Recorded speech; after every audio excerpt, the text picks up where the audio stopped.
essentially, because James can't sue the federal government for Michigan torts, he's not allowed to sue these individual officers for violating the Constitution. And that's the fight we're currently having about this new type of immunity. I've talked to several people who have had these federal task forces, and they're not wearing body cams like your local cops. Even if their regular employer requires body cams, now that they're on this federal task force, they just bust in your house. They're not wearing a body cam, and you can't get public records information for these federal task forces, and then you can't sue them because it's hard enough to find a lawyer to file these lawsuits anyways. I pay close attention to policing issues. I kind of always have.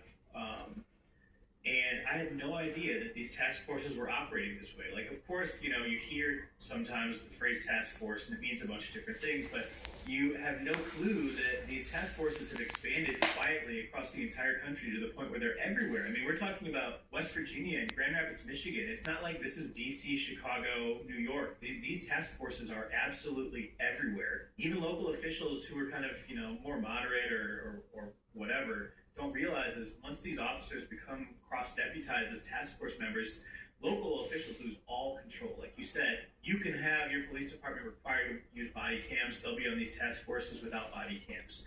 There will be civil forfeiture laws that your state passes that says you can't seize people's money without due process. And if they're on these task forces, that won't apply. And the craziest one is that, and this is still underdeveloped, and we've talked to a lot of people about these issues, is even if something is so egregious that the local prosecutor wants to charge one of these officers with a crime. So, for instance, there was a case in Texas where a bank only in Texas task force with a local officer resulted in the officer shooting and killing a suspect. Congress needs to step in. Circumstances such that the local prosecutor charged him with murder. The Fifth Circuit threw the case out and said local prosecutors can't prosecute federal officers for doing their job. That's one for your senators and congressmen. Yeah, well, it's even more than that. It's just the supremacy clause was the theory in that case. Kleiner versus state of Texas. Stick your teeth into that one. Charge, these guys that are supposed to be within your direct control as a local prosecutor. There needs to be a task force to find these people that are on these task forces thinking they're running something. You can stop this. See that brick and mortar behind that? That's not us. You see the two dudes up there?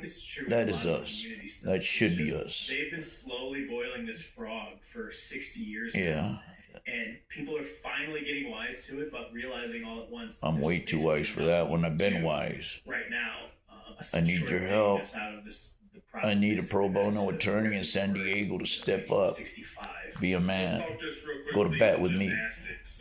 Is there, in your